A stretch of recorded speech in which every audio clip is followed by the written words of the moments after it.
नमस्कार दोस्तों, स्वागत है आपका स्टडी फॉर सिविल सर्विसेज में। वीडियो को पूरा देखिए। कोई भी आपका फीडबैक है, कोई सजेशन है, तुरंत वीडियो में कमेंट करके जरूर बताइए। अच्छा लगे तो वीडियो लाइक जरूर कर लीजिए और ऐसे वीडियो लगातार फ्री में पाने के लिए चैनल को तुरंत सब्सक्राइब कर लीजिए और बेल आइकन को जरूर टैप कर लीजिए ताकि आगे भी सारे वीडियो आपको मिलते रहे। यूट्यूब में फॉलो करते हैं तो प्लीज ये वाला फ्री टेलीग्राम चैनल जरूर ज्वाइन कर लीजिएगा। सारे नोटिफिकेशन, सारे अपडेट यहीं पे आते हैं, ध्यान रखिएगा। स्टडी फॉर सिविल सर्विसेज का कोई भी पेड ग्रुप अगर आपको ज्वाइन करना है तो सिर्फ 856480560660897523864455 यही नंबर है हमारे, सिर्फ जहां पे कॉल या व्हाट्सएप कर सकते हैं। इंस्टाग्राम पे हमारा पेज जरूर फॉलो कर लीजिएगा, studyforcivil.services है। ट्विटर पे हमको जरूर फॉलो कर लीजिएगा, @studyforcivils है। नमस्कार दोस्तों, स्टडी फॉर सिविल सर्विसेज के यूट्यूब चैनल में आप सबका मैं फिर से एक बार स्वागत करना चाहती हूं। और आज के अपने इस वीडियो में हम मॉड्यूल 2 को देखने वाले हैं। मॉड्यूल 2 से मतलब मेरा है यूपीपीएससी बीईओ प्री 2022 के लिए हिंदी मीडियम में मॉड्यूल 2 रहेगा। और मॉड्यूल 1 जो है डे 1 आपका आ चुका है, आज ये मॉड्यूल 2 है। और यदि आपने वो नहीं देखा है तो प्लीज़ उसे जाके देख लीजिए, क्योंकि उसमें हमने कुछ और टॉपिक्स, कुछ और विषयों के टॉपिक्स पर डिस्कशन किया था। इसमें आज हम पॉलिटी हो गया, फिजिक्स देखेंगे, इसमें आज हम इन्वायरमेंट एंड इकोलॉजी देखेंगे। तो ये सब चीज़ों को हम इसमें कवर करेंगे। लास्ट मॉड्यूल में हमने क्या क्या देखा था, अगर आपने नहीं देखा है तो प्लीज़ जाके देकर आइए और मुझे यहाँ पर कमेंट बॉक्स में बताइए उसमें मैंने क्या क्या पढ़ाया है। चलिए शुरू करें आज के इस मॉड्यूल को। आइए, भारतीय राज्य व्यवस्था और शासन की यहाँ पर बात कर रहा है, ठीक है। देखना है कि इसमें जो हम अपने इसमें स्पेसिफिकली देखें तो पॉलिटी के कुछ जो फैक्ट्स हैं इसमें हम देखेंगे। फॉर एग्जांपल देखिए, भारत का संविधान भारत की सर्वोच्च विधि है।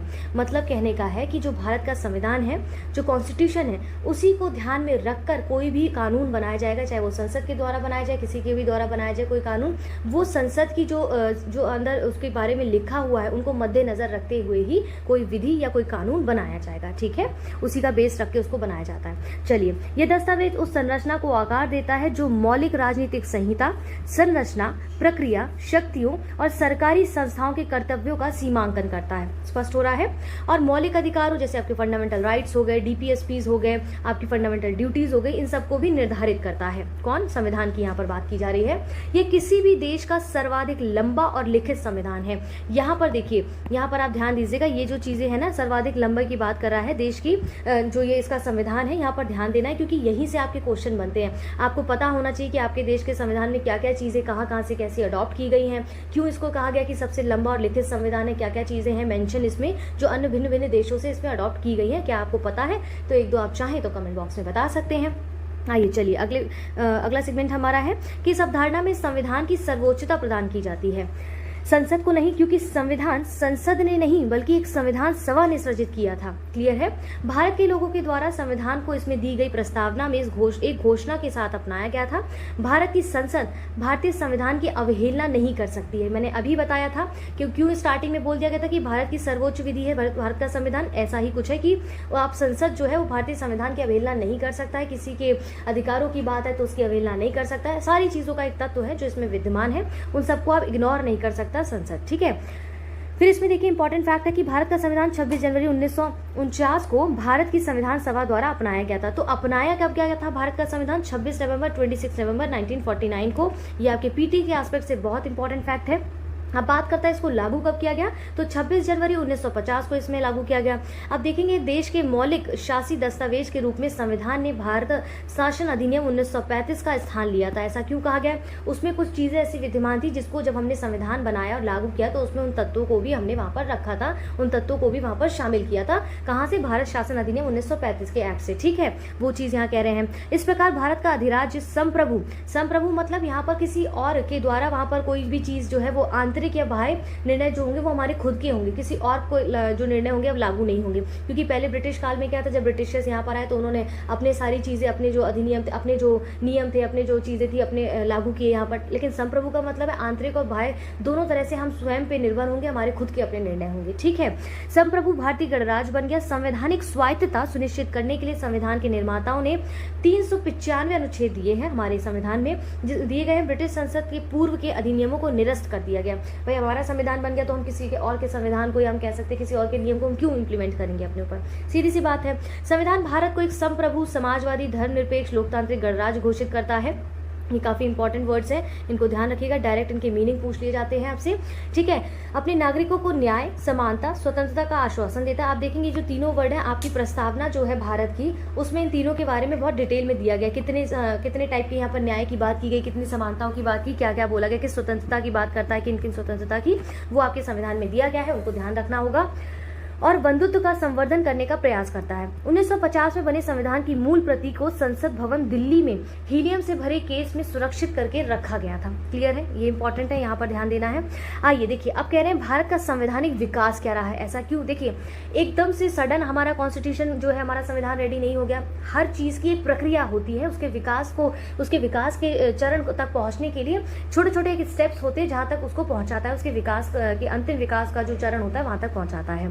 तो क्या क्या वो चरण रहे जिनसे हम गुजरे हैं अपने संविधान को बनाने के लिए, उन सभी चरणों को हम डिटेल में पढ़ेंगे। क्या क्या एक्ट आए हैं, क्या क्या नियम लागू हुए हैं ब्रिटिश सरकार के द्वारा, या कैसी कैसी चीजें आई, उन सबको हम डिटेल में पढ़ेंगे।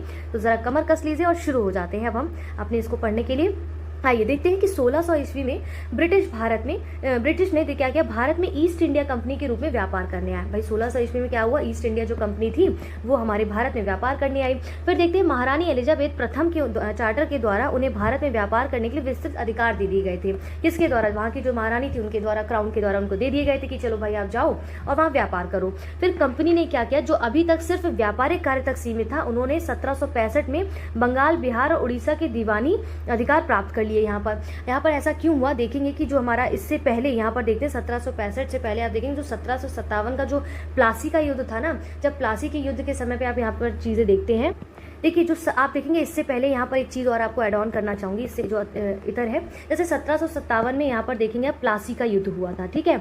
उस समय में आप देखते हैं कि इन्होंने जो कंपनी के जो सदस्य यहाँ पर व्यापार करने आए थे, उन्होंने क्या किया कि कोई भी और मामलों में हस्तक्षेप नहीं किया, मतलब सिर्फ दीवानी यानी कि राजस्व से संबंधित मामलों को ही देखते थे यहाँ पर, ठीक है।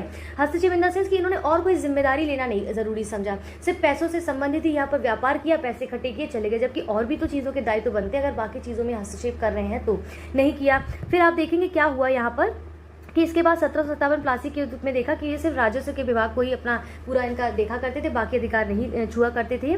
फिर आप देखते हैं 1765 से पहले यानी कि 1764 की जब मैं बात करूं तो यहाँ पर कौन सा आपका युद्ध हुआ था, बक्सर का युद्ध हुआ था, ठीक है। बक्सर का युद्ध किसके नेतृत्व में हुआ था, हेक्टर मुनरो के नेतृत्व में हुआ। तो वहां देखेंगे उसके बाद से चीजें बदली और फिर 1765 में बंगाल, बिहार और उड़ीसा के दीवानी और कहेंगे राजस्व एवं दीवानी न्याय के अधिकार इन्होंने प्राप्त करना शुरू कर दिए। फिर इन चीजों पर भी ध्यान देना इन्होंने शुरू किया, वहां के अधिकार इन्होंने प्राप्त कर लिए, ठीक है, राजस्व के अलावा भी। फिर देखते हैं सबसे बड़ा विद्रोह 1858 में जो सिपाही विद्रोह के परिणाम स्वरूप क्या हुआ। फिर देखा कि ताज जो वहां का ब्रिटिश ताज जो सरकार है उसने भारत के शासन का उत्तरदायित्व प्रत्यक्ष डायरेक्टली अपने हाथों में ले लिया, मतलब खुद पे ट्रांसफर कर लिया। इन्होंने देखा भाई इतना पैसा आ रहा है वहां से भारत से और उनको सब चीजों का विवरण उस प्रकार से स्पष्ट नहीं हो रहा है, तो इन्होंने क्या किया, कंपनी से उनके अधिकार जो थे वो खुद में ले लिए, अपने हाथ में ले लिए। और 15 अगस्त 1947 में भारत की स्वतंत्रता प्राप्ति तक ये कंटिन्यू ये जो अधिकार थे इन्होंने अपने हाथ में लिए रखे और इन पर जो है व्यापार करते रहे। या बाकी सब हमें पता है कि क्या क्या शोषण हुआ, वो सब चीज़ें फिर उन्हीं के द्वारा अनवरत जो चलती रही हैं आज़ादी से पहले तक, ठीक है। आज़ादी तक मतलब भारत में ऐतिहासिक ब्रिटिश संवैधानिक प्रयोगों की अवधि को 2 चरणों में बांटा गया। अब देखिए जो ब्रिटिश आए, अब ब्रिटिश संवैधानिक प्रयोग क्या क्या हमारे हुए 2 चरणों में देखते हैं। पहले कंपनी आई, ब्रिटिश की ईस्ट इंडिया कंपनी को व्यापार के लिए भेजा गया, किस दौरान इन्होंने यहाँ पर शासन किया, देखिए 1773 से 1858 के द्वारा यहाँ पर इन्होंने कुछ अधिनियम वगैरह लागू किए, उसको हम देखेंगे। फिर दूसरे चरण में हम देखते हैं ब्रिटिश संसद ने, क्राउन ने अपने हाथ में सारा ले लिया, अपने अंडर सारी चीजें कर दी 1858 से 1947 तक। फिर इनका अनवरत कंटिन्यू इनका जो है वो प्रत्यक्ष रूप से हस्तक्षेप चलता रहा, इन्होंने सारी चीजें अपने अंडर में ले ली। क्लियर है। अब देखिए ब्रिटिश ईस्ट इंडिया कंपनी के द्वारा पारित अधिनियम 1773 से क्या कह रहा है, ईस्ट इंडिया कंपनी की बात कर रहा है यहाँ पर ईस्ट इंडिया कंपनी के द्वारा जो अधिनियम लाए गए 1773 से लेकर 1858, यहाँ पर हम वो पढ़ने वाले जितने भी एक्ट उसके अंतर्गत आए गए हैं। क्लियर है। आइए जैसे 1773 का रेगुलेटिंग एक्ट, मतलब अब इसमें क्या हुआ, ईस्ट इंडिया कंपनी को रेगुलेट करने के लिए यहाँ पर एक एक्ट लाया गया 1773 का विनियमन अधिनियम, जो औपचारिक रूप से ऑफिशियल रूप से ईस्ट इंडिया कंपनी अधिनियम 1772 कहा जाता है। वहां पर देखेंगे ब्रिटेन की संसद के द्वारा पारित एक अधिनियम था जिसका उद्देश्य ये था, देखिए इसका आप देख रहे हैं कि इसका उद्देश्य की बात कर रहा है, किसके रेगुलेटिंग एक्ट जो आया था उसका उद्देश्य क्या था। तो इसको ऐसे समझिए, जो रेगुलेटिंग एक्ट को पारित करने का मुख्य उद्देश्य था वो कंपनी के कार्यों को, यानी कि जो ईस्ट इंडिया कंपनी उसके कार्यों को भारत और इंग्लैंड दोनों स्थानों पर नियंत्रित करना था। इसके लिए जहां एक तरफ आप देखेंगे इंग्लैंड में मौजूद कंपनी की प्रशासनिक संरचना में परिवर्तन लाया गया, वहीं भारत में कंपनी शासन में भी हस्तक्षेप किया गया था, ठीक है, ब्रिटिश क्राउन के द्वारा, संसद के द्वारा। फिर देखते हैं इसने भारत में ईस्ट इंडिया कंपनी के शासन में दखल और केंद्रीकृत प्रशासन पर ब्रिटिश संसद के नियंत्रण की दिशा में एक और पहला कदम उठाना शुरू किया। तो ये पहला कदम था जब ईस्ट इंडिया कंपनी के चीज़ों में हस्तक्षेप करना ब्रिटिश संसद ने शुरू कर दिया। तो ये बिल्कुल बच चुका था यहाँ से। 1773 से लेकर 1853 तक शासन का केंद्रीकरण हुआ। इस समय ब्रिटेन का प्रधानमंत्री, ध्यान रखिएगा इंपॉर्टेंट है, ब्रिटेन का प्रधानमंत्री लॉर्ड नॉर्थ थे यहाँ पर। इस अधिनियम से पहली बार ब्रिटिश संसद ने ईस्ट इंडिया कंपनी के प्रशासन में हस्तक्षेप किया। तो पहली बार ईस्ट इंडिया कंपनी के प्रशासन में हस्तक्षेप ब्रिटिश क्राउन ने करना शुरू कर दिया था। इस अधिनियम के द्वारा बंगाल के गवर्नर को, यहाँ पर देखिए पहला चेंज देखने को मिलता है, पहली बार ऐसा हुआ। इंपॉर्टेंट है ये फैक्ट, बेटी में भी इंपॉर्टेंट है, मेंस में भी, कि बंगाल के गवर्नर को बंगाल का गवर्नर जनरल का, ध्यान दीजिए, बंगाल का गवर्नर जनरल का पद मिल गया था, पद का नाम बदल दिया गया था, इसको बंगाल के गवर्नर की जगह बंगाल का गवर्नर जनरल कर दिया गया। इसकी सहायता के लिए 4 सदस्यीय कार्यकारी परिषद का गठन किया गया। इससे ऐसे पहले गवर्नर लॉर्ड वॉरेन हेस्टिंग्स थे। याद रखिएगा पहले गवर्नर कौन थे? लॉर्ड वॉरेन हेस्टिंग्स थे। इस अधिनियम ने क्या किया? बॉम्बे और मद्रास प्रेसिडेंट के गवर्नरों को अब बंगाल के गवर्नर जनरल के अधीन कर दिया और यहाँ पर पहला बंगाल का गवर्नर जनरल अधीन उसके हो गया था। इससे मद्रास और बॉम्बे के गवर्नर जो थे वो बंगाल के गवर्नर जनरल के अधीन आ गए, जबकि सभी प्रेसिडेंसी के गवर्नर एक दूसरे से अलग थे। इसीलिए क्या कहा गया? स्टार्टिंग में केंद्रीकरण कर दिया गया, यही चीज बोली गई है ना। देखिए इस अधिनियम ने क्या किया? कलकत्ता में एक सुप्रीम कोर्ट की स्थापना की। ध्यान रखिएगा सुप्रीम कोर्ट की स्थापना कलकत्ता में 1774 में हो गई थी। प्रावधान क्या किया? इसके मुख्य न्यायाधीश और उनके 3 अन्य न्यायाधीश शामिल हुआ करते थे। सर एलिजा इम्फे न्यायालय के पहले, ध्यान रखिएगा जहां पर ये फर्स्ट की बात की जाए ना वहां से प्रश्न जल्दी संभावित होता है, आने की संभावना होती है। पहले मुख्य न्यायाधीश थे कौन? Sir Elijah Impey. ठीक है, ये तो पहले न्यायाधीश की बात की जा रही है चीफ जस्टिस ऑफ इंडिया की। आप ये बताइए कि अब वर्तमान में कौन से नंबर के चीफ जस्टिस ऑफ इंडिया है हमारे जो सुप्रीम कोर्ट के, और उनका नाम क्या है? इसी तरह करंट के साथ अपडेटेड रहेंगे तो यहाँ पर आप बताते रहेंगे। क्लियर है? चलिए, इस अधिनियम के तहत कंपनी के कर्मचारियों को निजी व्यापार करने, भारतीय लोगों से गिफ्ट लेने और उनको रिश्वत लेने पर प्रतिबंध लगा दिया गया था, जबकि पहले हुआ करता था। इस अधिनियम के द्वारा ब्रिटिश सरकार का कोर्ट ऑफ डायरेक्टर्स यानी कि कंपनी की गवर्निंग बॉडी के माध्यम से कंपनी पर नियंत्रण सशक्त हो गया है। यहाँ तक भारतीय मामलों में नियंत्रण, और इस अधिनियम के माध्यम से पहली बार ब्रिटिश कैबिनेट को भारतीय मामलों पर नियंत्रण रखने का अधिकार मिल गया। ठीक है, बंगाल में प्रशासन, गवर्नर जनरल और 4 सदस्यों वाली परिषद को चलाया जाना था। ये बहुत इंपॉर्टेंट फैक्ट है, ध्यान रखिएगा। आगे बढ़ते हैं अब हम। चलिए देखिए, रेगुलेटिंग एक्ट ऑफ 1773 जो 1774 में आया था उसमें कुछ खामियां थी। अब उन खामियों को ठीक करने के लिए ब्रिटिश संसद ने क्या लिखा है इसमें? अमेंडिंग एक्ट ऑफ 1781 पारित किया, जिसे बंदोबस्त कानून या एक्ट ऑफ सेटलमेंट के नाम से जाना गया। अब देखिए ऐसा क्यों कहा गया एक्ट ऑफ सेटलमेंट? यहाँ पर क्या हुआ कि भाई आप देखिए गवर्नर जनरल भी बना दिया गया बंगाल का, अब यहाँ पर सुप्रीम कोर्ट भी बना दिया गया, तो वहाँ के गवर्नर जनरल को भाई ये समस्या आने लगी कि आपने कहने को तो हमें शक्तियां दे दी, लेकिन हस्तक्षेप तो सुप्रीम कोर्ट यहाँ पर हमारे कार्यों में बहुत करता है। तो इस कारण से अब क्या हुआ? उन्होंने कहा भाई सेटलमेंट होना चाहिए, क्योंकि मुझे सेटिस्फेक्शन नहीं हो रहा है ऐसे काम में, कहने को सारी पावर्स मेरे पास और मेरे को ही वहां पर डिस्टर्बेंस किया जा रहा है, तो ऐसा नहीं चलेगा। तो अब उसको सेटलमेंट करने के लिए वहां के क्राउन ने, वहां की सरकार ने क्या किया उसको हमें समझना है। इस कानून ने गवर्नर जनरल और काउंसिल ऑफ सर्वोच्च न्यायालय के क्षेत्राधिकार से वरी कर दिया। किसको? गवर्नर जनरल को उसके क्षेत्राधिकार से वरी कर दिया, मुक्त कर दिया ऐसे कृत्यों के लिए जो उन्हें पदाधारण के अधिकार से दिए गए थे। उसी प्रकार कंपनी के सेवकों को भी उनके कार्य करने के दौरान की गई कार्रवाइयों के लिए सुप्रीम कोर्ट के क्षेत्राधिकार से मुक्त कर दिया गया। स्पष्ट है। इस कानून में राजस्व संबंधी मामले, राजस्व वसूली से जुड़े मामलों को भी सुप्रीम कोर्ट के क्षेत्राधिकार से बाहर कर दिया। देख रहे हैं आप किस तरह से मनमानी चल रही है यहाँ पर। ठीक है, इस कानून के द्वारा कलकत्ता के सभी निवासियों को सुप्रीम कोर्ट के अधिकार क्षेत्र के अंतर्गत कर दिया गया। ध्यान रखिएगा, इसमें यह भी व्यवस्था की गई कि जो न्यायालय है वो हिंदुओं के निजी कानून के हिसाब से हिंदुओं को न्याय दे और मुसलमानों के निजी कानून के हिसाब से मुसलमानों के न्यायालय के मामलों को दर्ज करे। मतलब यहाँ से उन्होंने जो नींव थी, जो फूट थी, डालना शुरू कर दिया कहीं ना कहीं, कि हिंदू मुस्लिम का डिवीजन इन्होंने कर दिया कि हिंदुओं के जो न्याय होंगे वो हिंदुओं के जो होंगे हिंदू के निजी कानून के अनुसार होंगे, मुसलमानों के निजी कानून के अनुसार होंगे। तो यहाँ पर ये चीजें आपको देखने को मिल जाती हैं। इस कानून के द्वारा यह व्यवस्था की गई कि प्रांतीय न्यायालयों की appeal governor general in council के यहाँ दायर हो, ना कि सर्वोच्च न्यायालय के। प्रांतीय न्यायालयों की अपील थी कि भैया जो यहाँ पर जो व्यवस्था होगी वो गवर्नर जनरल के अधीन होगी। मतलब सर्वोच्च न्यायालय कहने को स्ट्रक्चर खड़ा कर दिया, लेकिन उसके पास कोई खास पावर नहीं है। इन कानून के गवर्नर जनरल इन काउंसिल को प्रांतीय न्यायालयों एवं काउंसिल देखेंगे कि नियम विनियमन बनाने का अधिकार जो है वो दे दिया गया यहाँ पर। चलो भाई, देख रहे हैं कि कितना क्या वेटेज आपको मिल रहा है सर्वोच्च न्यायालय को यहाँ पर। आइए फिर आता है पिट्स इंडिया एक्ट 1784 में। ठीक है, आप देखते हैं इसमें क्या ऐसी चीज़ें हुई थी जो पहले से भिन्न है और इसको लाने की ऐसी क्या भाई ज़रूरत पड़ गई थी। तो इसको देखेंगे कि आप देखते हैं कि इसमें क्या कहा गया था कि 1778 का जो 1773 का माफ़ी चाहती हूँ जो रेगुलेटिंग एक्ट था उसमें कुछ कमियाँ थी। अब लो भाई उसमें भी कमियाँ हो गई, उसको दूर करने के लिए क्या हुआ, अमेरिकी उपनिवेश खोने के बाद अब लगने लगा ब्रिटिशर्स को कि भाई यहाँ से भी कहीं हम हाथ ना धो बैठे। तो भारत में अपनी पकड़ को और मजबूत बनाने के लिए सरकार ने अधिनियम बना दिया कि इसके तहत कंपनी पर सरकार का जो है वो कर जो सरकार का जो स्पष्ट रूप से नियंत्रण स्थापित कर दिया इसमें यहाँ पर ईस्ट इंडिया कंपनी पर। तो फिर क्या हुआ समझिए कि इस अधिनियम ने कंपनी के वाणिज्यिक और राजनीतिक कार्यों के बीच अंतर स्पष्ट कर दिया। अब डिवीजन हो गया, यहाँ पर आपको देखेंगे कि कहीं ना कहीं वो चीज़ें आप देखेंगे डिवाइड हो गई। आप देखते हैं कि इसने कोर्ट ऑफ डायरेक्टर्स को वाणिज्यिक मुद्दों का प्रबंधन करने की अनुमति दे दी, लेकिन राजनीतिक मामले के प्रबंध में बोर्ड ऑफ कंट्रोल नामक एक नया निकाय बनाया गया। ध्यान रखिएगा, इस प्रकार इस अधिनियम ने दोहरी सरकार की यानी कि डुअल सिस्टम यहाँ पर शुरू देखने को मिल गया है। अभी तक केंद्रीकरण की बात कर, अब विकेंद्रीकरण हो गया यहाँ पर चीज़ों का। ठीक है, दोहरी सरकार की व्यवस्था स्थापित कर दी और बोर्ड ऑफ कंट्रोल को भारत में दीवानी, सैन्य, प्रशासनिक और राजस्व की ब्रिटिश संपत्ति की निगरानी और निर्देशन डायरेक्शन करने का इस अधिनियम के अंतर्गत दे दिया गया। अब देखिए सब कुछ तो उन्होंने अपने अंडर में ही ले लिया। बोर्ड ऑफ कंट्रोल में दीवानी मामले ले लिए जिसमें राजस्व से लेके सैन्य से लेके प्रशासनिक से लेके राजस्व सब चीज़ उनके पास आ गया। तो क्या किया इन्होंने, अपने अंदर में सारा निर्देशन ले लिया। इस अधिनियम ने गवर्नर जनरल की परिषद सदस्यता को घटा दिया, ठीक है, और 3 सदस्यों तक ही कर दिया, पहले 4 थी।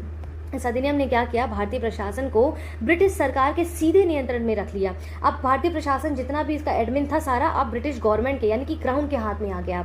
ठीक है, भारत में ब्रिटिश कंपनियों के क्षेत्र को भारत में स्थापित ब्रिटिश अधिकार कहा गया।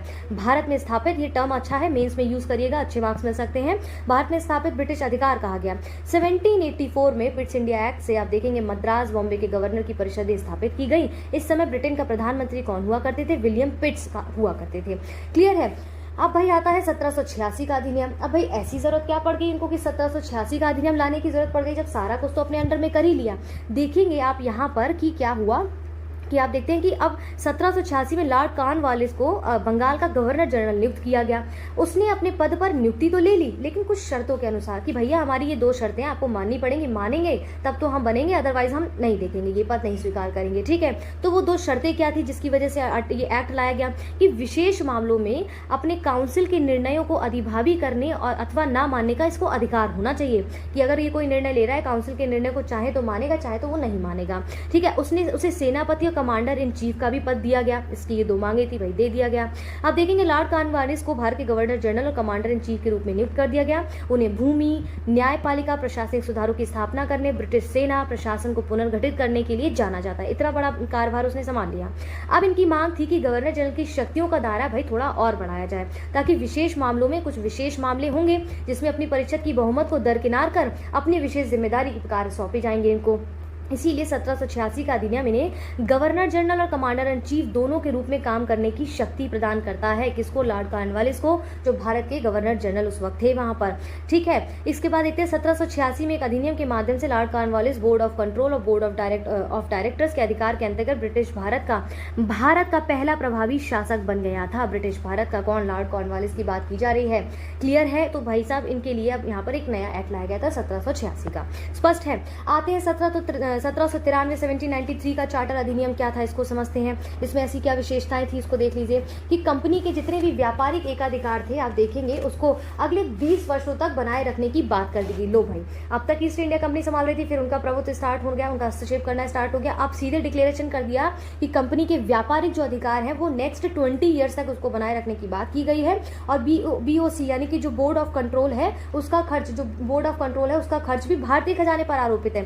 काम कर रहे हैं आप यहाँ के, आपने अपनी चीजें भेजी, आपने अपने व्यक्ति भेजे और खजाना जो हमारा लूटा जाएगा तो राजस्व भी हमारी जेब से जाएगा। पॉकेट मतलब उनका कह सकते हैं हम कि उनकी जो पॉकेट मनी है, उनकी जो सैलरी है वो हमारी पॉकेट से जाएगी। वाह भाई, चलिए समझते हैं इसको थोड़ा सा। इसके गवर्नर जनरल को अधीन बॉम्बे और मद्रास प्रेसिडेंसी की सरकारों के ऊपर अधिक नियंत्रणकारी शक्ति प्रदान कर दी गई। लॉर्ड कॉर्नवालिस को उनकी परिषद पर भविष्य के सभी गवर्नर जनरलों और प्रेसिडेंसियों के गवर्नरों को दी गई अधिभावी का शक्ति का विस्तार कर दिया गया। अब इनके अंडर में सारी चीजें आएंगी, यही सब कुछ देखेंगे भाई। लॉर्ड कॉर्नवालिस जी देख रहे हैं। इन्होंने क्या किया, इसने भारत पर व्यापार के एकाधिकार को अगले 20 वर्षों तक बढ़ा दिया, यही मैंने बताया। इसने कमांडर इन चीफ के गवर्नर जनरल काउंसिल के सदस्य होने की अनिवार्यता समाप्त कर दी गई, बशर्ते कि उसे उसी रूप में नियुक्त किया गया हो। इसने व्यवस्था दी कि बोर्ड ऑफ कंट्रोल के सदस्यों और उनके कर्मचारियों को भारत राजस्व से ही भुगतान किया जाएगा। ठीक है भाई, देखते हैं वरिष्ठ अधिकारियों की नियुक्ति। Governor general, governor, command in chief की नियुक्ति के लिए शाही अनुमोदन अनिवार्य था। कंपनी के वरिष्ठ अधिकारियों को बिना अनुमति के भारत छोड़ने पर रोक लगा दी गई थी। यदि आप भारत छोड़ते हैं तो इसका मतलब माना जाएगा कि आपने सीधा जो है वो इस्तीफा दे दिया, एक तरीके से इस्तीफे के रूप में, उसको रिजाइन के रूप में मान लिया जाता था। अलग मनमानी चल रही है इनकी।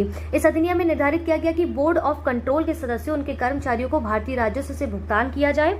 और देखते हैं कि जो कि 1919 तक ये जारी रहा था। ठीक है, कंपनी को सालाना 5 लाख पाउंड का भुगतान ब्रिटिश सरकार को देखेंगे करने के लिए कहा गया था। किस लिए? सरकार के आवश्यक खर्चों का भुगतान करने की बात की गई थी यहाँ पर। चलो भाई, ये भी ठीक है। अब देखते हैं चार्टर कानून जो 1813 में आया था। चार्टर कानून 1813 में आया था, वो क्या था, ऐसा क्या चीज उसमें कही गई। आप देखेंगे कि जो ब्रिटेन की औद्योगिक क्रांति को ध्यान में रखते हुए यह अधिनियम पारित किया गया कि इसके तहत कंपनी का एकाधिकार समाप्त कर दिया गया। यहाँ से आप देखेंगे टाटा बाय बाय कंपनी को कर दिया, क्राउन ने यहाँ पर टाटा बाय बाय कर दिया कंपनी को। कहा गया इसके तहत कंपनी का एकाधिकार समाप्त कर दिया गया और मुक्त व्यापार, फ्री ट्रेड की नीति अपनाई गई। इसमें बताया गया कि कंपनी जो है वो औद्योगिक चीजों पे तो मतलब क्या क्या ध्यान रखेगी, बस ये काम रह गया उसका कंपनी का कि केवल चीन के साथ व्यापार करेगी। चाय के व्यापार पर कंपनी का अधिकार बना रहेगा, बाकी चीजों में आप देखेंगे, देखिए है ना। तो यहाँ क्या हुआ कि केवल कंपनी को देखेंगे कि चीन के साथ व्यापार और चाय के व्यापार पर कंपनी का एकाधिकार बना रहा। इसके साथ यहाँ पर एडिशनल चीज क्या हुई कि यहाँ पर देखेंगे कि शिक्षा के विकास के लिए 1 लाख रुपए खर्च करने की यहाँ पर बात की गई थी। हालांकि कुछ हुआ नहीं, लेकिन बात की गई थी।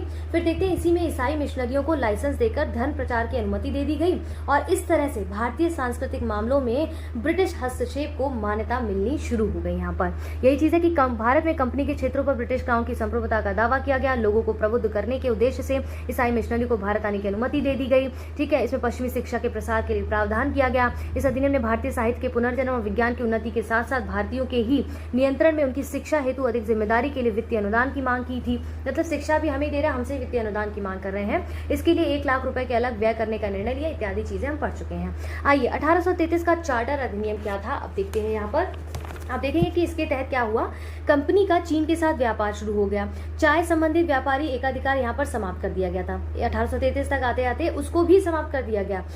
इस तरह अब कंपनी का व्यापारिक एकाधिकार पूरी तरह से समाप्त कर दिया गया। साथ ही भारत में कंपनी का शासन अगले 20 वर्षों तक बने रहने की बात यहाँ पर कही गई थी। ठीक है, आप देखते हैं कि इस अधिनियम के तहत अंग्रेजों को बिना अनुमति पत्र के भारत आने और जाने पर रहने पर यहाँ पर रहने की जो अनुमति भी मिल गई। वे भारत में भूमि भी खरीद सकते थे। चलो ये भी ठीक था। भारत का गवर्नर जनरल अब भारत का बंगाल का, माफी चाहती हूँ, यहाँ पर क्या हुआ 1833 में, कहानी समझिए कि जो बंगाल का गवर्नर जनरल था अब वो भारत का गवर्नर जनरल बन गया था। ठीक है, भारत का गवर्नर जनरल कहा गया और इस तरह आप देखते हैं विलियम बेंटिक बंगाल का अंतिम तथा भारत का प्रथम गवर्नर जनरल बन गया। यहाँ पर क्लियर है। इसके साथ साथ देखते हैं इस अधिनियम के तहत क्या हुआ, गवर्नर जनरल और उसकी जो परिषद को भारत के लिए कानून बनाने का अधिकार दे दिया गया और इसी क्रम में बॉम्बे और मद्रास की परिषदों को कानून बनाने की शक्ति से वंचित कर दिया गया। अर्थात यहाँ पर देखते हैं कि इन्होंने क्या किया कि केंद्रीकरण पर विशेषता बल देना शुरू कर दिया गया। फिर से वही चीज होने लगी और इस अधिनियम के द्वारा दास प्रथा का भी अंत कर दिया गया और कहा गया कि किसी भी भारतीय को धर्म, जाति, वंश और रंग आदि के आधार पर कंपनी के किसी पद से, आप देखें किसी पद से यहाँ पर वंचित नहीं किया जाएगा। तो ये जो यहाँ पर वंश, लिंग और जाति के आधार पर जो कह रहे हैं वंचित नहीं किया जाएगा, इसके साथ आप देखते हैं जब हमारा संविधान बना तो उसमें आर्टिकल 14 के अंतर्गत ये चीजें आपको वहां पर प्रावधान देखने को मिल जाते हैं। यही सब चीजें यहाँ पर दी गई हैं। वाणिज्यिक निकाय के रूप में ईस्ट इंडिया कंपनी को एक शुद्ध प्रशासनिक निकाय बना दिया गया। ठीक है, इसके बाद पहली बार गवर्नर जनरल की सरकार को भारत सरकार, उनकी परिषद को भारत परिषद के रूप में जाना जाता है। गवर्नर जनरल की परिषद में एक कानूनी सदस्य को सम्मिलित किया गया। सर्वप्रथम मैकाले को कानूनी सदस्य के रूप में शामिल किया गया। भारतीय कानूनों के समेकन और संहिताकरण के लिए इस अधिनियम के तहत विधि आयोग की स्थापना भी की गई थी।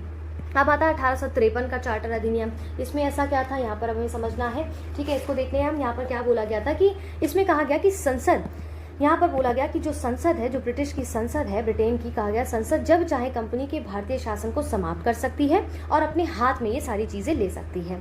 संचालक मंडल ने सिविल सेवकों की नियुक्ति का अधिकार यहाँ पर छीन लिया और इसके लिए प्रतियोगिता परीक्षा आयोजित करने की यहाँ पर 1853 के चार्टर एक्ट में कर दी गई। ठीक है, यहाँ देखेंगे इसे ब्रिटिश क्राउन के भरोसे पर भारतीय क्षेत्रों पर कब्जा बनाए रखने की अनुमति दे दी गई। इस अधिनियम में सिविल सेवकों की भर्ती, उनके चयन की खुली प्रतियोगिता आदि की व्यवस्था प्रारंभ कर दी। 1854 में देखेंगे आप मैकाले समिति की नियुक्ति की गई। यहाँ पर सिविल सेवा भारतीय नागरिकों की खोली गई थी, उसके लिए यहाँ पर मैकाले समिति, तो मैकाले समिति किससे संबंधित है? सिविल सेवा भारतीय नागरिकों की परीक्षा के लिए यहाँ पर लाई गई थी। ध्यान रखिएगा, सिविल सेवा से संबंधित है, इंपॉर्टेंट है ये। इस अधिनियम ने पहली बार गवर्नर जनरल परिषद के विधायी और प्रशासनिक कार्यों को अलग अलग कर दिया। अब विकेंद्रीकरण होना शुरू हो गया था यहाँ पर। ठीक है, इस तरह परिषद में 6 नए सदस्यों को जोड़ा गया, जिसमें विधान परिषद के रूप में जाना जाता है। इसका मतलब है इससे एक अलग गवर्नर जनरल विधान परिषद बनाई गई, जिसे भारतीय केंद्र विधान परिषद के रूप में जाना जाने लगा। ये सब चीजें दी गई, कितने क्या उसमें थे, सदस्य थे, ये सब चीजें हैं। इसमें पहली बार विधान परिषद में स्थानीय प्रतिनिधित्व की शुरुआत की गई। गवर्नर जनरल की परिषद के 6 नए विधायी सदस्यों में से 4 सदस्य मद्रास, बॉम्बे, बंगाल और आगरा के स्थानीय यानी प्रांतीय सरकारों से नियुक्त किए गए थे। इस अधिनियम में बंगाल प्रेसिडेंसी के लिए अलग राज्यपाल की नियुक्ति की गई थी। ध्यान रखिएगा, राज्यपाल की नियुक्ति बंगाल प्रेसिडेंसी के लिए की गई थी, प्रेसिडेंसी के लिए। इसने कहा कि बंगाल का गवर्नर जनरल से अलग होना चाहिए, जो पूरे भारत के प्रशासन का प्रमुख होता है। ठीक है, यहाँ समझ आ गया। अब हम देखते हैं 1858 का भारत का सरकार अधिनियम क्या आया। यहाँ पर देखिए 1857 के विद्रोह के बाद क्या हुआ, यहाँ कहानी समझते हैं कि भारत से कंपनी शासन के से सीमित की समाप्ति की घोषणा कर दी गई। भारत पर प्रत्यक्ष रूप से ब्रिटिश सरकार का नियंत्रण स्थापित हो गया। स्टेप बाय स्टेप आना शुरू हो गया, चीजें माहौल बनने लगा था। वो सब चीज कहते हैं ना कि एक तूफान से पहले का जो शांति का माहौल होता है वो बड़ा खतरनाक होता है, कुछ इसी तरह से वहाँ माहौल बनता रहा। फिर इस तरह से 1858 में देखेंगे ब्रिटिश सरकार का नियंत्रण स्थापित हो गया और इसी के साथ ही भारत में पिट्स इंडिया एक्ट के तहत शुरू की गई द्वैध शासन प्रणाली भी यहाँ पर समाप्त हो गई थी। पिट्स इंडिया एक्ट कब आया था बताइएगा जरा कमेंट बॉक्स में, हम पढ़ा चुके हैं अभी। इंग्लैंड स्थित बीओसी यानी कि आप देखेंगे बीओसी जो था उसका अंत कर दिया गया। ठीक है, देखिए बीओसी मतलब बोर्ड ऑफ काउंसिल का यहाँ पर अंत कर दिया गया। उसकी जगह भारत सचिव और उसकी परिषद का गठन किया गया और यह भारत सचिव और ब्रिटिश सरकार का मंत्री यहाँ पर था। ठीक है, ब्रिटिश सरकार ने भारत में अपना सीधा प्रतिनिधित्व नियुक्त किया, जो कि वाइसराय कहलाता था। तो अब एंट्री वाइसराय की यहाँ पर हो गई है 1858 के एक्ट के बाद। भारत का प्रथम वाइसराय कौन था? कैनिंग था। इस अधिनियम के तहत ब्रिटिश सरकार ने भारत में विलय व विस्तार की नीति को समाप्त कर दिया। इस तरह से भारत में कंपनी शासन को समाप्त कर ब्रिटिश सरकार ने प्रत्यक्ष नियंत्रण ले लिया। इसी दृष्टि से 1773 के रेगुलेटिंग एक्ट से शुरू हुई ये कहानी सरकार के नियंत्रण की यह प्रक्रिया 1858 के अधिनियम में पूरी हो गई और नियंत्रण की यह प्रक्रिया प्रमाणित करती है कि भारत में ब्रिटिश नियंत्रण कोई सहयोग का परिणाम नहीं था। ये इन्हें सोची समझी एक चाल थी जो इतने लंबे समय तक ये सब चीजें, ये प्रयोग जो हम पर होते रहे हैं। ठीक है, सिपाही विद्रोह जो हुआ था 1857 में, यहाँ पर वही सब बताया था कि उसके समाप्ति के बाद भाई इनको डर लगने लगा कि भैया अब तो समय आ गया है कि हमें अपने नियंत्रण में इन चीजों को ले लेना चाहिए, कहीं ऐसा ना हो अमेरिका की तरह हमारा भी यहाँ से प्रभुत्व समाप्त हो जाए। महारानी विक्टोरिया जो ब्रिटेन की सम्राट थी, इस अधिनियम के परिणाम स्वरूप भारत की महारानी की उपाधि के साथ भारत में ब्रिटिश क्षेत्रों में संप्रभु बनी। प्रधानमंत्री बेंजामिन डिसरायली सीधे भारत के शासन करने वाला ताज के विरोध में थे, लेकिन उनके साथ उनके विचारों से सांसद थे उनके विचारों से सहमत नहीं थे और बिल ऑफ कॉमन्स को आसानी से उन्होंने पारित किया। इस अधिनियम ने भारत को एक प्रत्यक्ष और ब्रिटिश उपनिवेश बना दिया।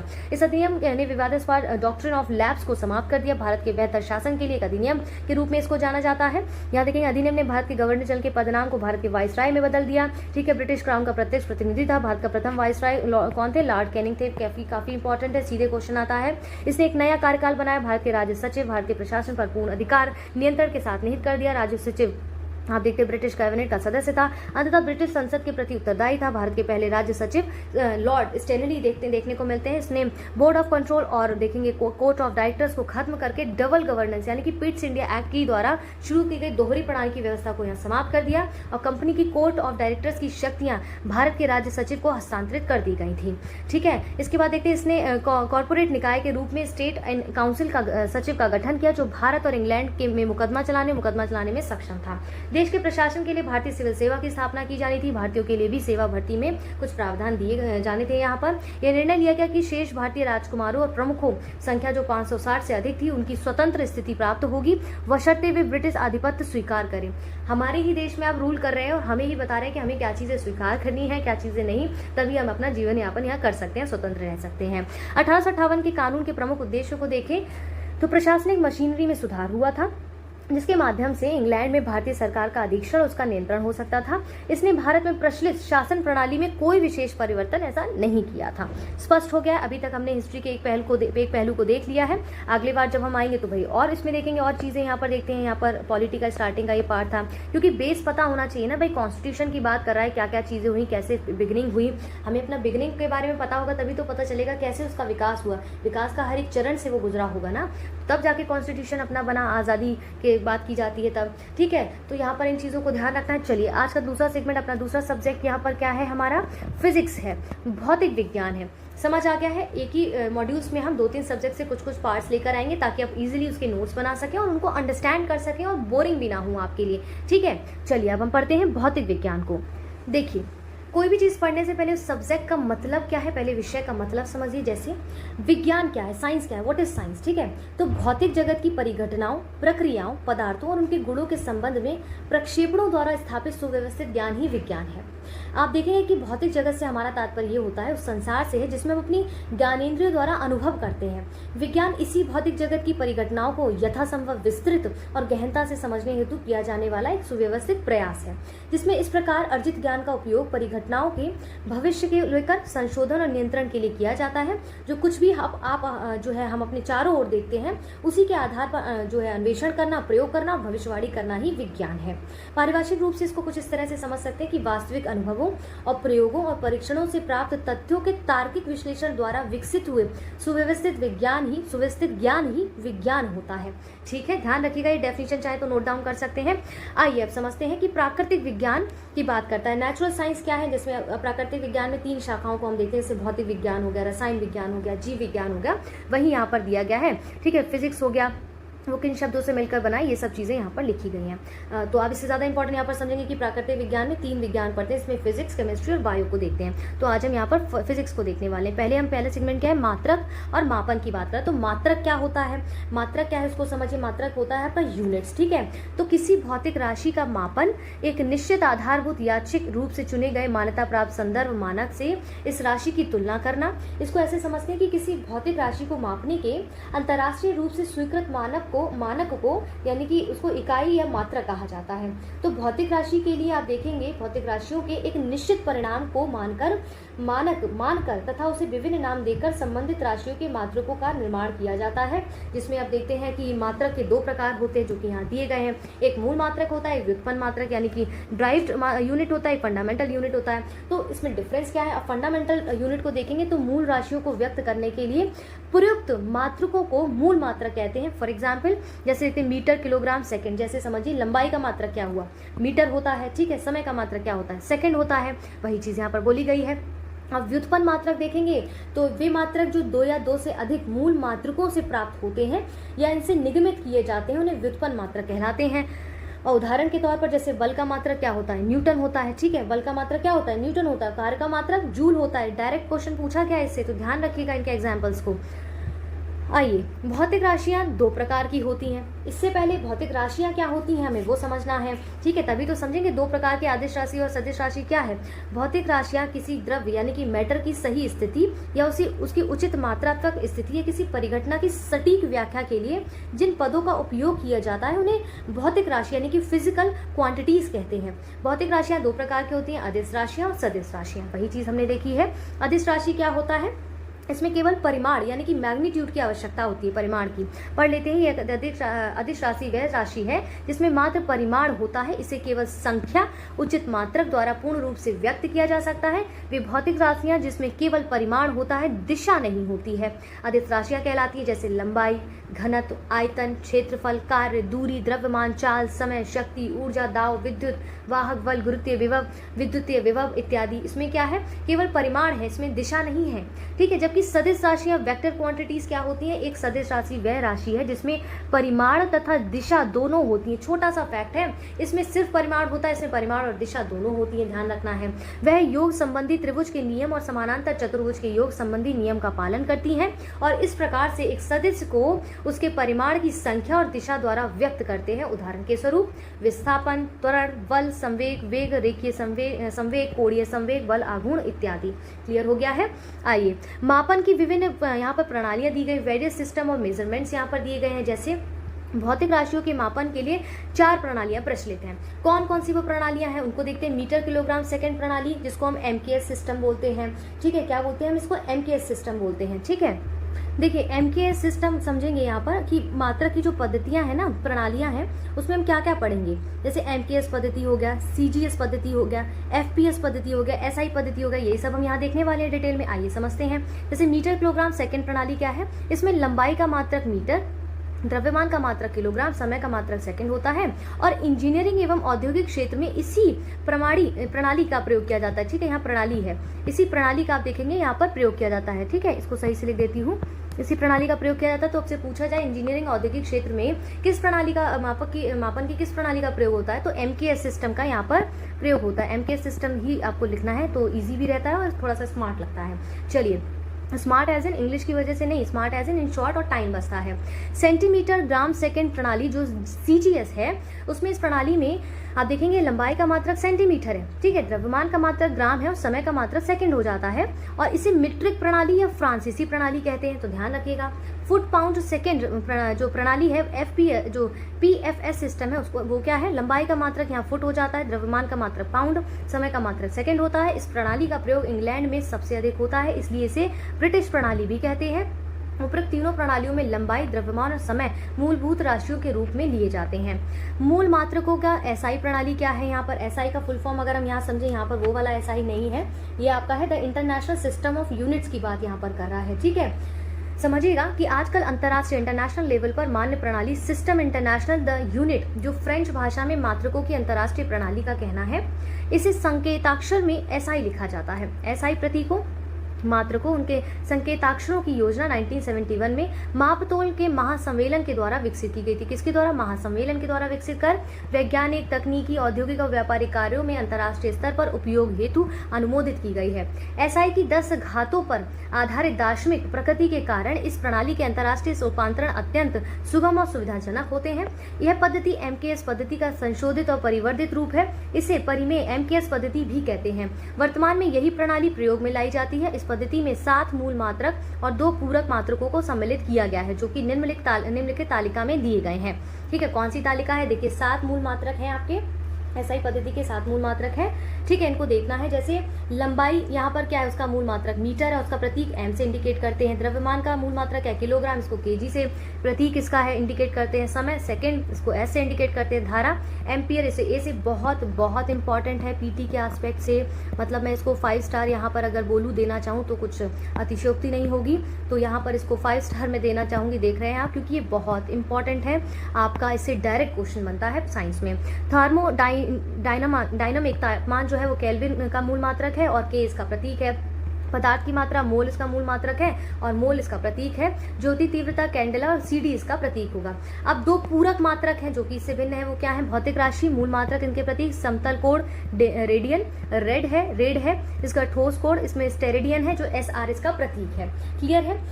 आइए अब हम देखते हैं लंबाई का मापन कैसे है। यहाँ पर 10⁻³ मीटर से लेकर 10⁻² मीटर तक लंबाई के लिए मीटर स्केल का उपयोग किया जाता है, ध्यान रखिएगा।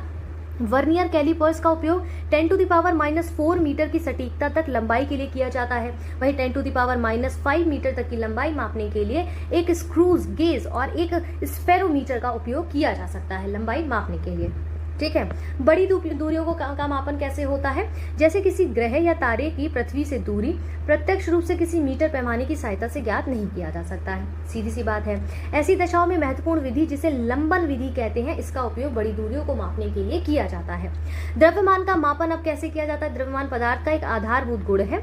यह पिंड के ताप, दाब और दिक्काल में उसकी अवस्थिति पर निर्भर नहीं करता है। द्रव्यमान का SI मात्रक किलोग्राम होता है, अभी ऊपर पढ़ा है आपने।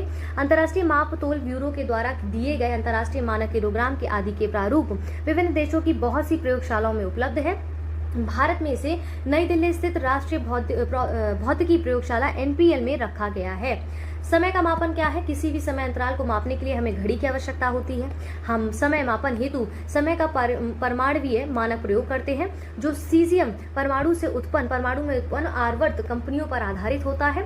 यही राष्ट्रीय मानक के रूप में प्रयुक्त सीजियम घड़ी, जिसे परमाणु घड़ी भी कहते हैं, इसका आधार है। ऐसे मानक अनेक प्रयोगशालाओं में उपलब्ध होते हैं। किसी समतल सतह इकाई क्षेत्रफल पर लगने वाले बल को दाब या प्रेशर कहते हैं। दाब एक अदिश राशि है। दाब का मात्रक न्यूटन प्रति मीटर स्क्वायर है, जिसे पास्कल भी कहा जाता है। एक पास्कल बराबर कितना होता है? 1 न्यूटन पर मीटर स्क्वायर होता है। ठीक है। वायुमंडलीय दाब का गैर जो एसआई मात्रक बार है, जो 10⁵ न्यूटन प्रति, तो क्या है ये? 10⁵ न्यूटन पर मीटर स्क्वायर के समतुल्य होता है। इसे एसआई मात्रक के रूप में पास्कल द्वारा परिभाषित किया जाता है। एक बार बराबर 10⁵ पास्कल। भौतिक राशि की विमाएं यानी कि डायमेंशंस ऑफ फिजिकल क्वांटिटीज क्या है? देखिए, डायमेंशंस की बात कर रहा है यहाँ पर। ठीक है, तो हम समझेंगे इसके डायमेंशंस क्या क्या हो सकते हैं। जैसे किसी भौतिक राशि की जो डायमेंशन है वे घात होती हैं, जिन्हें उस राशि के मात्रक को व्यक्त करने के लिए मूल मात्रों पर लगाते हैं। ठीक है। किसी भौतिक राशि के मात्रक को द्रव्यमान m, लंबाई l, समय t, तापमान आप देखते हैं cos थीटा, व आप देखते हैं विद्युत धारा A के पदों में लिखने पर प्राप्त सूत्र को भौतिक राशि का विमीय सूत्र कहते हैं। बल का विमीय सूत्र ये है, कार्य का विमीय सूत्र ये है, कार्य का विमीय सूत्र ये यहाँ पर दिया गया है। ठीक है, एक ही चीज़ है, 2 बार रिपीट हो गई है। चलिए, विमाहीन राशियाँ क्या होती हैं, यहाँ पर इसको समझते हैं हम। ये क्या है विमाहीन राशियाँ? देखिए, जिन भौतिक राशियों की कोई विमा यानी शून्य विमा नहीं है, उन्हें विमाहीन राशियां कहा जाता है। जैसे समतल कोण हो गया, ठोस कोण हो गया, आपेक्षिक घनत्व हो गया, विशिष्ट गुरुत्व पायजन हो गया का अनुपात के आदि विमाहीन राशियों के उदाहरण है। एक विमाहीन राशि में इकाइयों के सभी सिस्टम में समान संख्यात्मक मान होता है। जैसे देखिए, 10 के विभिन्न घातों के चिन्ह यहाँ दिए गए हैं। जैसे 10⁻⁻1 इसका नाम डेसी है, 10⁻⁻2 सेंटी है, 10⁻3 मिली है, 10⁻6 माइक्रो है, 10⁻9 नैनो है, 10⁻12 पिको है, 10⁻15 आपका फार्मी फेम्टो है, 10⁻18 एटो है। और इसका चिन्ह क्या क्या है? इसका डी है, डेसी का डी है, सेंटी का सी है, मिली का एम है, माइक्रो का म्यू है, इसके बाद नैनो का एन है, पिको का पी है, फर्मी फेम्टो का एफ है, एटो का ए है। अब देखिए, इसमें कह रहे हैं कि जो 10 के घात हैं उसमें यहाँ पर देखिए 10⁻1 है, वहाँ पर -1 की चीज़ें दी गई थी। ठीक है, अब यहाँ पर पॉजिटिव में है, यहाँ पर सारा प्लस में आपको देखने में, यहाँ पर सारा माइनस में था। ठीक है, 10⁻1 डेका है, 10⁻2 हेक्टो है, 10⁻3 किलो है, 10⁻6 मेगा है, 10⁻9 गीगा है, 10⁻12 टेरा है, 10⁻15 पेटा है, 10⁻18 एक्सा है। और इनको इस नाम से, चिन्ह से इंगित किया जाता है। ठीक है, प्रमुख भौतिक राशियाँ और उनके मात्रक दिए गए हैं, उनको समझ लेते हैं। जैसे कि देखेंगे, समुद्र के भीतर छिपी हुई वस्तु पनडुब्बी आइसबर्ग का पता लगाने के लिए सोनार का प्रयोग करते हैं। ठीक है, सोनार का फुल फॉर्म क्या है? साउंड नेविगेशन एंड रेंजिंग है। ठीक है, इससे क्या होता है इसमें कि इसके पराश्रव्य तरंगों के उपयोग से समुद्र के भीतर किसी वस्तु की स्थिति ज्ञात करने के सहायक उपकरण होता है, और पनडुब्बियों के नौवहन में इसको उपयोग किया जाता है। तो इंपॉर्टेंट है, सोनार से संबंधित कई बार प्रश्न पूछा गया, किससे संबंधित है?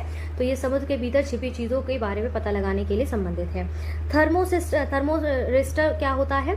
उपकरण है जो इलेक्ट्रॉनिक थर्मामीटर की भांति कार्य करता है। यह उपकरण तापमान में परिवर्तन के साथ अपने प्रतिरोध को बदलता है।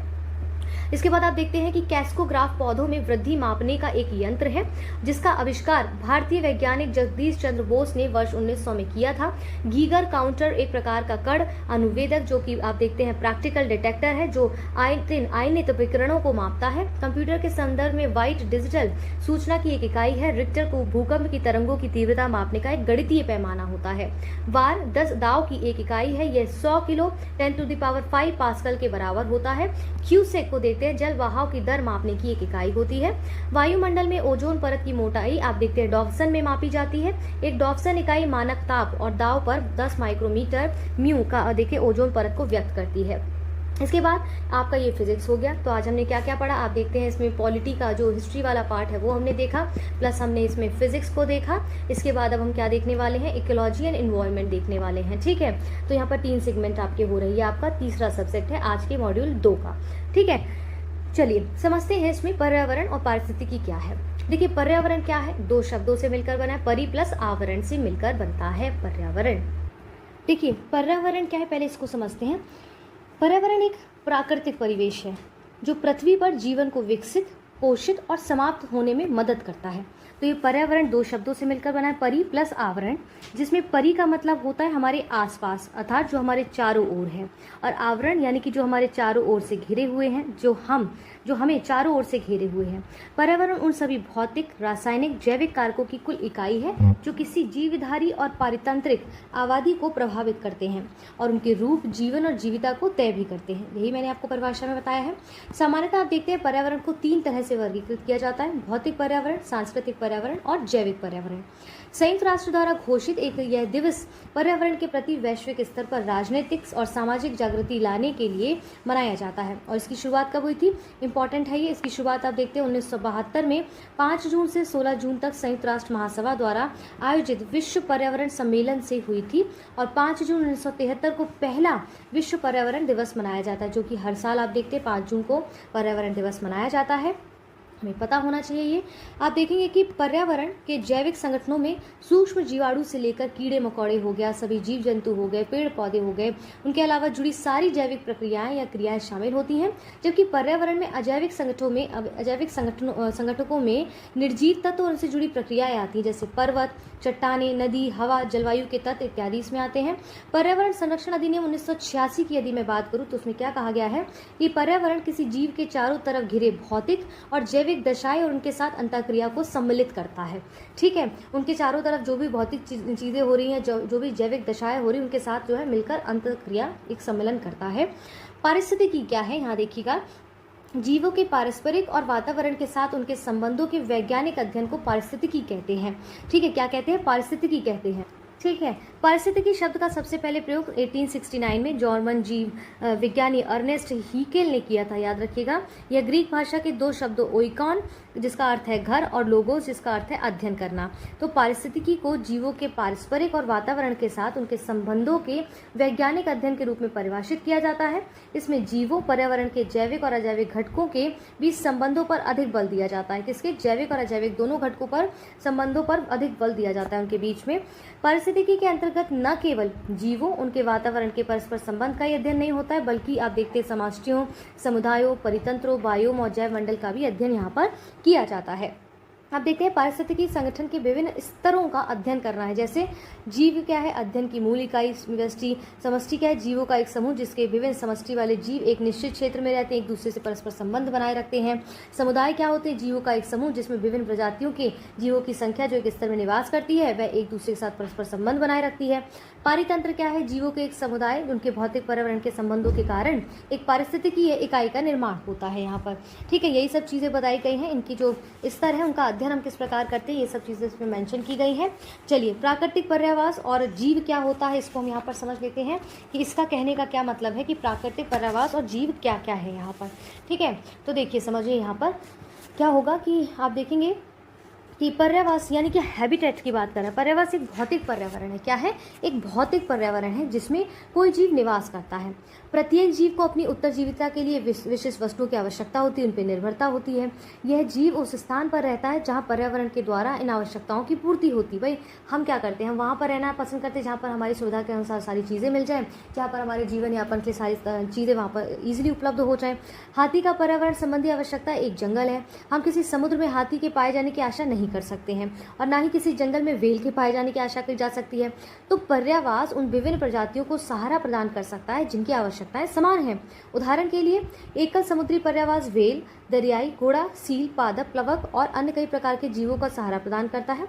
अतः विभिन्न प्रजातियां एक ही पर्यावास में रहती हैं, अर्थात उनका एक ही पता होता है। जंगल, समुद्र, नदी आदि पर्यावास के उदाहरण है। तो अलग अलग जानवर, पशु, पक्षी सब अपने अपने अपने पर्यावास के अनुसार ही अपना जो है हैबिटेट चयन करते हैं। पर्यावास के लक्षणों को उनके संरचनात्मक घटकों के द्वारा प्रस्तुत किया जा सकता है। ये घटक क्या क्या है? स्थान है, भोजन है, जल है, उसका आश्रय है। ठीक है, पृथ्वी के पर 4 प्रकार के मुख्य पर्यावास हैं। स्थलीय है, अलवड़ीय जल यानी कि फ्रेश वाटर है, जो नदमुख है यानी कि एस्टुराइन है जहाँ नदियाँ समुद्र से मिलती हैं। सी यानी कि समुद्र है जहाँ आंत पीतमाक्रमी का पर्यावास है, तो सड़ रही वस्तु कवक का पर्यावास होती हैं। ये आप समझ आ रहा है आपको। निकेत और जीव क्या है यहाँ पर समझिए। पर्यावास में किसी प्रजाति के कार्यात्मक लक्षण निकेत कहलाते हैं। क्या कार्यात्मक लक्षण उसके क्या कहलाते हैं? निकेत कहलाते हैं। किसी प्रजाति का पर्यावास इसमें देखिए किसी प्रजाति का पर्यावास उसके पते जहाँ वह रहता है यानी कि एड्रेस के समान है, जबकि निच जो होता है उसको इसके व्यवसाय के रूप में जाना जा सकता है।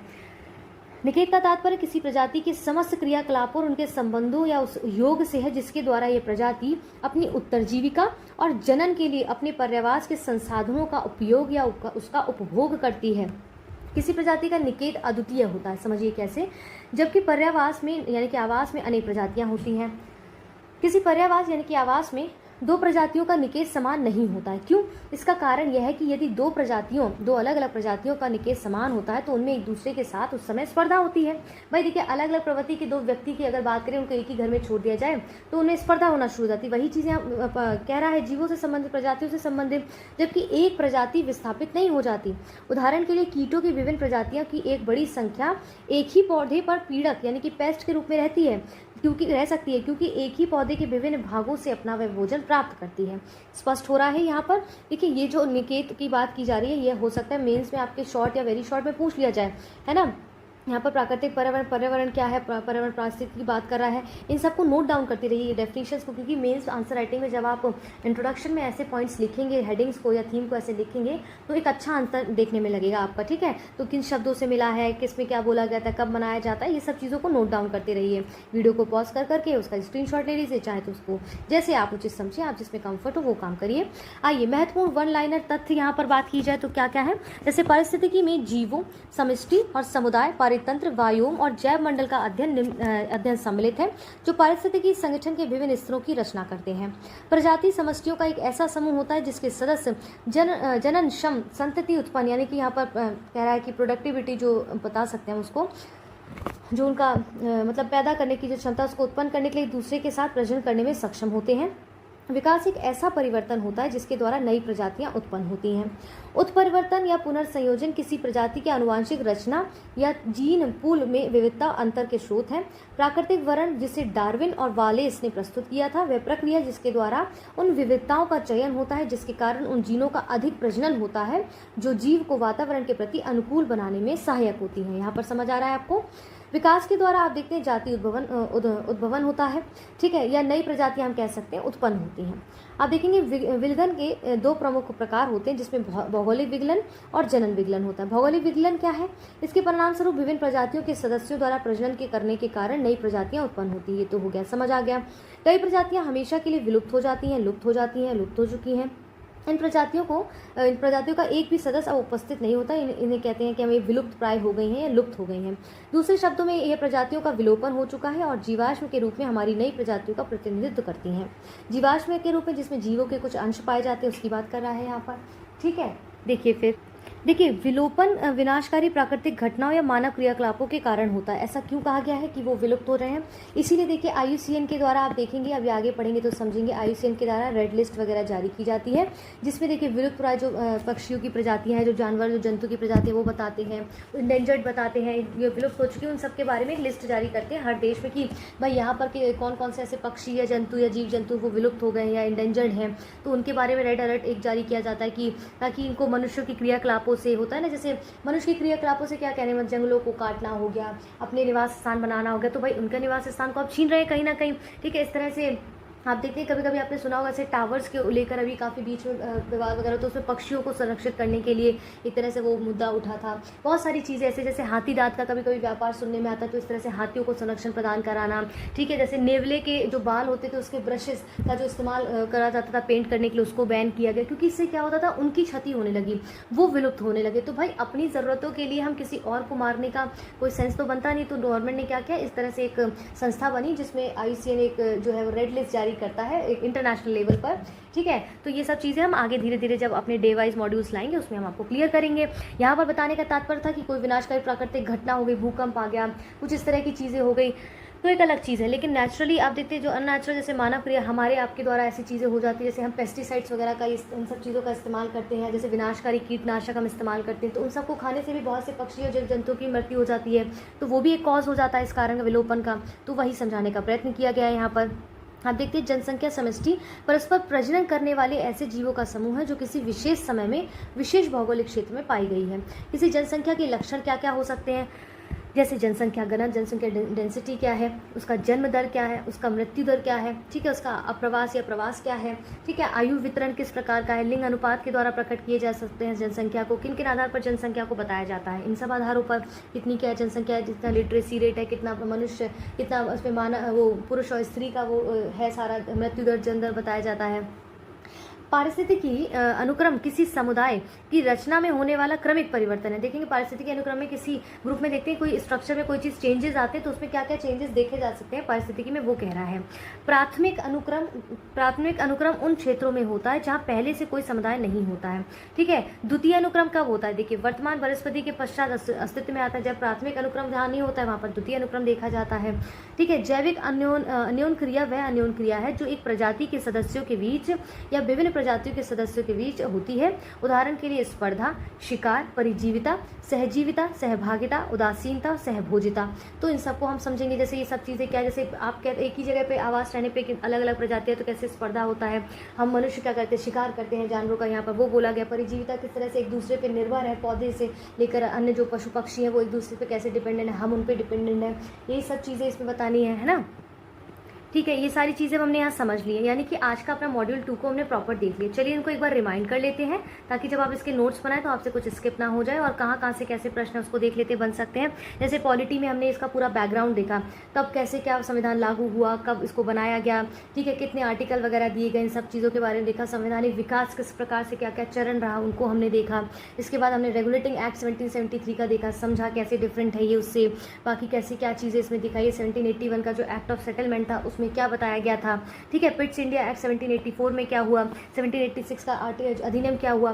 तो ये सब चीज़ें यहाँ पर क्यों बता रहे, क्योंकि यहाँ पर आपका डायरेक्ट मेंस में भी क्वेश्चन बन सकता है, टिप्पणी से बता सकते हैं कि भैया बताइए पिट्स इंडिया एक्ट का जो है वो इन शॉर्ट आप 25 शब्दों में या शॉर्ट में आप बताना है कि आपको इसके बारे में डिटेल में लिखना है। तो जब कम शब्दों में लिखने की बात आती है तो वहाँ पर हमें एक्यूरेट चीज़ें पता होनी चाहिए, क्योंकि आप मनगढ़ंत कहानियाँ नहीं लिख सकते वहाँ पर, है ना। तो एक्यूरेट आपको जो है डाटा पता होगा, चीज़ें पता होगा, तभी आप फैक्चुअल लिख सकते हैं। तो इन सब चीज़ों को अच्छे से नोट डाउन करते रहिए। 1793 का चार्टर अधिनियम क्या था, फिर 1813 में किस प्रकार से ईस्ट इंडिया कंपनी के अधिकारों की बात खत्म की गई, फिर धीरे धीरे नई चीज़ें वहाँ शुरू की, सब देखा गया। 1833 का चार्टर अधिनियम, 1853 का चार्टर अधिनियम क्या था, ठीक है। फिर इसके बाद देखते हैं 1858 का भारत शासन अधिनियम एक बड़ा रोल प्ले करता है, कैसे यहाँ पर क्राउन के हाथ में सारी चीज़ें यहाँ पर चली गई, आप देखेंगे, ठीक है। ये सब चीज़ें आ जाती। फिर हमने क्या पढ़ा, फिजिक्स पढ़ा। तो साइंस में हमने पहला सेक्शन जो उठाया वो है फिजिक्स है। फिजिक्स क्या होता है, सारी चीज़ें पढ़ी। इसमें छोटे छोटे चीज़ें जैसे मात्रक के 2 प्रकार बता सकते हैं, इसको मेंस में भी लिख सकते हैं पूछा जाए तो, पीटी के एस्पेक्ट से भी इंपॉर्टेंट है। जैसे यहाँ पर देखा गया था, ये मैंने आपको बताया था बहुत इंपॉर्टेंट है मेंस के एस्पेक्ट से। जब इस तरह की टर्मोलॉजी यूज़ करेंगे तो आपको काफ़ी बेहतर मार्क्स मिलेंगे, तो इनको याद कर लीजिएगा, समझ लीजिएगा। मैंने यहाँ 5 स्टार जैसे बनाया था आपको कि जो मूल मात्रक है वो पीटी में डायरेक्ट प्रश्न मैच द फॉलोइंग में भी पूछे जाते हैं कि भौतिक राशि दे दी गई, उनके प्रतीक दे दिए गए या उनके मूल मात्रक दे दिए गए। तो चलिए बताइए, अब हमने पढ़ा होगा, समझा होगा, कंठस्थ किया होगा तो हम आंसर दे सकेंगे वहाँ पर, ठीक है। इसी तरह से यहाँ पर दिया गया लंबाई का मापन, बड़ी दूरियों के मापन का क्या होता है, द्रव्यमान को कैसे मापा जाता है, समय का मापन क्या होता है, सारी चीज़ें हमें दी हैं, भौतिक राशियाँ इत्यादि यहाँ पर सब दिया गया। अब हमने फिर पर्यावरण, इकोलॉजी, इन्वायरमेंट पढ़ा। ये बहुत बड़ा इंपॉर्टेंट पार्ट है। क्यों, देखिए वर्तमान के समय में पर्यावरण के टॉपिक को छोड़कर आप आगे नहीं बढ़ सकते, क्योंकि किस तरह से ग्लोबल वार्मिंग से लेके किस तरह से पशु पक्षियों के संरक्षण को लेके किस प्रकार से आप देखते हैं नेशनल पार्क्स हो गए, आपके जो जैव बायो रिजर्व आपकी जो हो गए, उन सबको कैसे इंपॉर्टेंस उनका हमें जानना होगा, समझना होगा पर्यावरण कितना महत्वपूर्ण अंग है। क्योंकि आज हम जो सांस वगैरह ले पा रहे हैं, चीज़ें ले पा रहे हैं, उसमें इकोलॉजी, इन्वायरमेंट का बहुत बड़ा रोल प्ले होता है। उनको संरक्षित करना, उनको संरक्षण देना हमारा अपना एक अलग अधिकार है, जो कि बहुत इंपॉर्टेंट हमारी एक ड्यूटी है, जिसके बारे में हम अपने कॉन्स्टिट्यूशन में भी पढ़ेंगे, ठीक है। तो सब सब्जेक्ट को, मेरा कहने का तात्पर्य है कैसे सारे ही विषय को एक दूसरे के साथ लिंक करके आप जब पढ़ेंगे तो आप समझ पाएंगे। जैसे पर्यावरण की बात की तो इससे संबंधित क्या आर्टिकल्स में दिया गया, इसके बारे में फंडामेंटल ड्यूटीज़ क्या कहती हैं, ठीक है, इसके पीछे साइंस का लॉजिक क्या है। इसके बाद हम देखते हैं कि इतिहास के समय में अगर हम देखें प्राचीन समय में इसमें क्या काम होता था, चाहे वो प्राचीन इतिहास में देखते हैं कि कैसे पर्यावरण को ध्यान में रखकर किस तरह से पौधों को संरक्षित करते थे, वो आप देखिए खेती किया करते थे, बहुत सारी चीज़ें इत्यादि है, उन सबको हम कंसीडर करके पढ़ेंगे, ठीक है। ये सब मैं इसलिए बता रही हूँ ताकि आप थोड़ा सा रिमाइंड कर सकें, चीज़ों को अंडरस्टैंड कर सकें और कैसे इंटरलिंक करना है चीज़ों को वो कर सकें। तो यहाँ पर आज हमारे इस सेकेंड डे का जो हमारा मॉड्यूल है यहाँ पर दी एंड हो जाता है। नेक्स्ट आपका जो होगा इसमें आप देखेंगे कि आपको इसका इंग्लिश का मॉड्यूल मिलेगा इसी सेकेंड डे के मॉड्यूल का, उसके लिए आप खुद को तैयार कर लीजिए। आप जिसमें कंफर्टेबल हो उस भाषा का प्रयोग करिए, कोई दिक्कत नहीं है। इसी तरह निरंतर अपना सहयोग बनाए रखिए। हमारी वीडियोज़ को लाइक करें, हमारे चैनल को सब्सक्राइब करें, हमारे फ्री टेलीग्राम को ज्वाइन कर लें। ये हमारी वीडियो जो फ्री है, फ्री ही रहेंगी, उसके लिए आप बिल्कुल निश्चिंत रहें। और इसी के साथ अपना ध्यान रखें, हमारे निरंतर बने रहें चैनल पे। जय हिंद, जय भारत।